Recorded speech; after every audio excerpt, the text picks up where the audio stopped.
Hello there, alright? Yeah. Enthusiastic, but... Well, I'm Matt, as you just heard, and I am fully aware that we'll get a cross between Peter Pouch and Postman Pat. You don't have to tell me, it's alright. But as you can tell, I'm a tall person, I am quite tall, and you might be thinking, well, are there any downsides to being tall? You know, for example, if you bang your head on door frames, or air vents, in this case. But the answer to that is that I used to, but over the years, I've acquired a nice natural healthy hunch to me back. Doesn't do me posture any good, it was, but protects me old noggin, doesn't it? And that's the important thing. But this natural healthy hunch which I've acquired also comes down to when I go to the clubs, or for the older people in the room, the discotheques, remember them? Yeah. And I go out to the club, and I don't want to be the tall freak on the dance floor. You know? So what I do is I approach the dance floor, acquire a nice natural healthy hunch, and just blend into the crowd. I get all the girls, I get all the girls. I don't. But being tall isn't all fun and games, you know.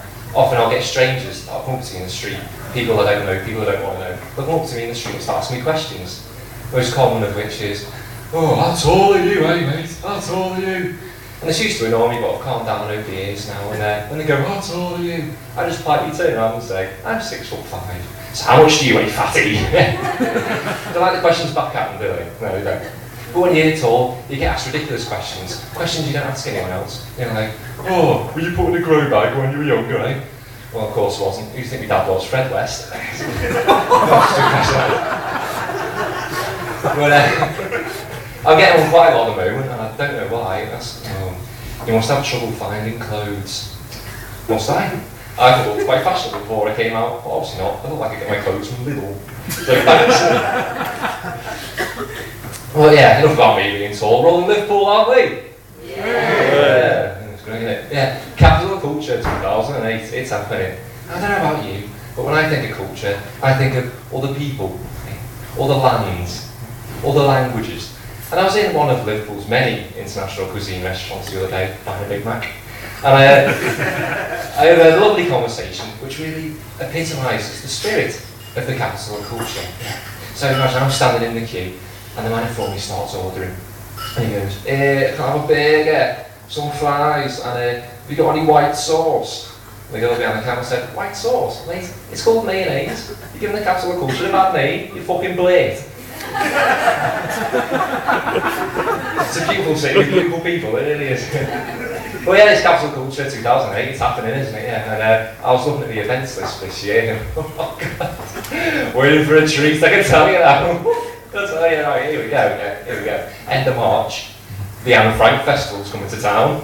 Hey! Oh, it's exciting, isn't it? I was so excited when I heard the news. I booked my tickets, and that was ages ago. Yeah.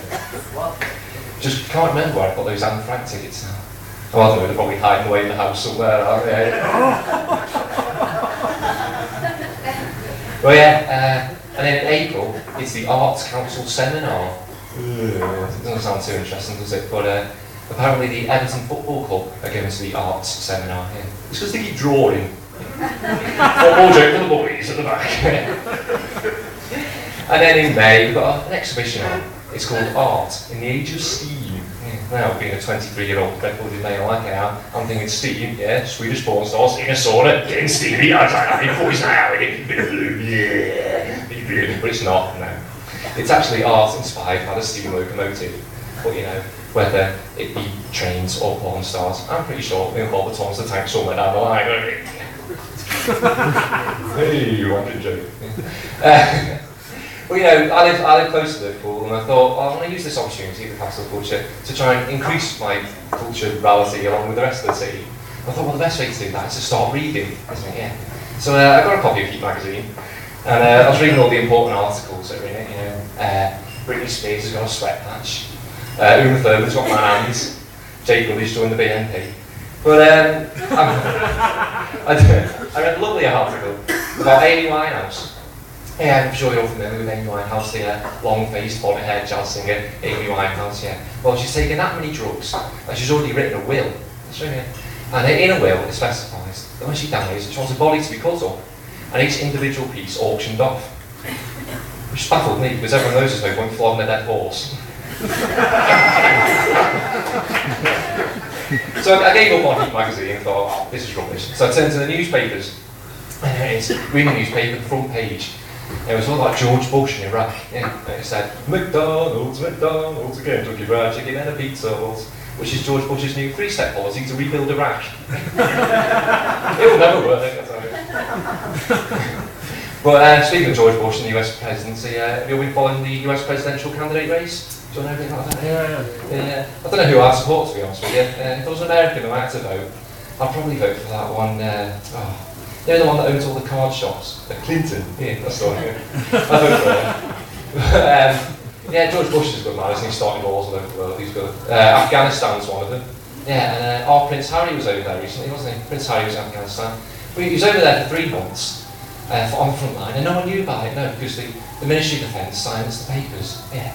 And the reason that they silenced the papers was to protect Prince Harry and our troops in Afghanistan, because the Taliban's only source of military information is the Daily Mirror, apparently. Yeah. I don't understand it either, to be honest with you. But yeah, I don't see what the big hoo-ha is about him going over there. You know, he's in the army, he's fighting the war, that's his job, surely. But you know, he's over there, people say, everyone's talking about it, it's all the news, it's crazy. And I don't understand, because if I'd have gone over there, absolutely nothing, it wouldn't have been in the press, nothing would have happened. I mean, if I was lucky, there'd be an embarrassing photo of me in Heat magazine, probably with a sweat patch, with the headline, "What's Postman Pat doing in Afghanistan?" But they're going to let them on, probably. Well, yeah, I thought, well, I'm not getting anywhere with these newspapers either. I thought, these are a load of rubbish. So to try and increase my cultureness, I thought I'd do the old-fashioned way and head down to the library. Yeah. So went into the library, and I saw that they were renting out Blu-ray DVDs. Yeah, surprised me a little, because I thought Blu-ray was a fella who sold mock-up pornos down at the market. Blu-rays, DVDs, which were fine. Animals and weird shit, 10. But, no, okay. So I sat down and I started reading all the encyclopedias. And this strange man walked in, and I kept an eye on him, and I saw that his trousers were all loose about here. His trousers were all up to here.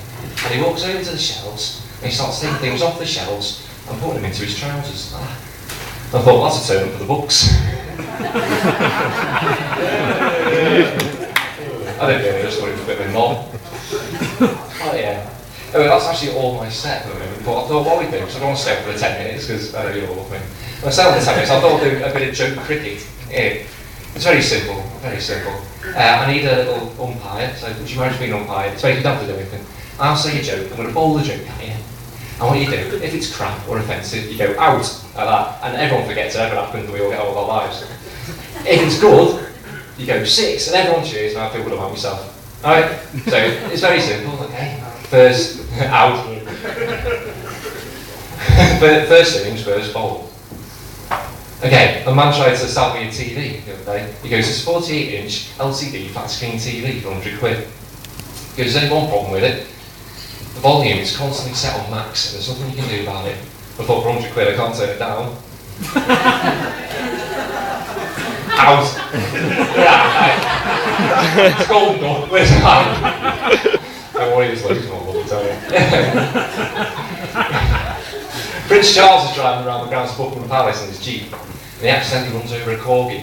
And he gets out, and the corgi's an absolute mess. And he's like, oh man, it's dead, it's a mess. Oh, what am I going to do? If my mum finds out, she's going to kill me, and I'll become king. So he breaks down in tears, he's rolling around the floor, and he sees like a little bit of gold in the soil. So he digs it out, it's a lamp, and it gives it a rub, and a genie pops out, obviously. And the genie goes, I grant you one wish. And he said, that's brilliant, because I've just killed this corgi, so bring this corgi back to life for me, so that my mum doesn't hate me and I can become king.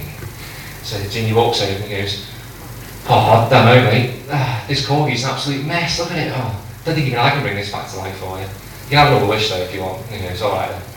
I'm married to a woman called Camilla. Well, I used to be married to a beautiful woman called Diana. Is there any way you can make Camilla look a bit more like Diana? And the genie goes, let's have another look at this corgi, shall we?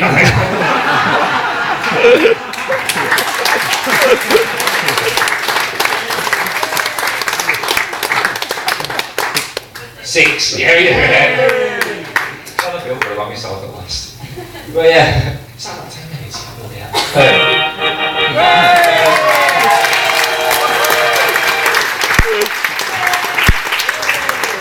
Ladies and gentlemen, Matt Price. Okay, we've got one more.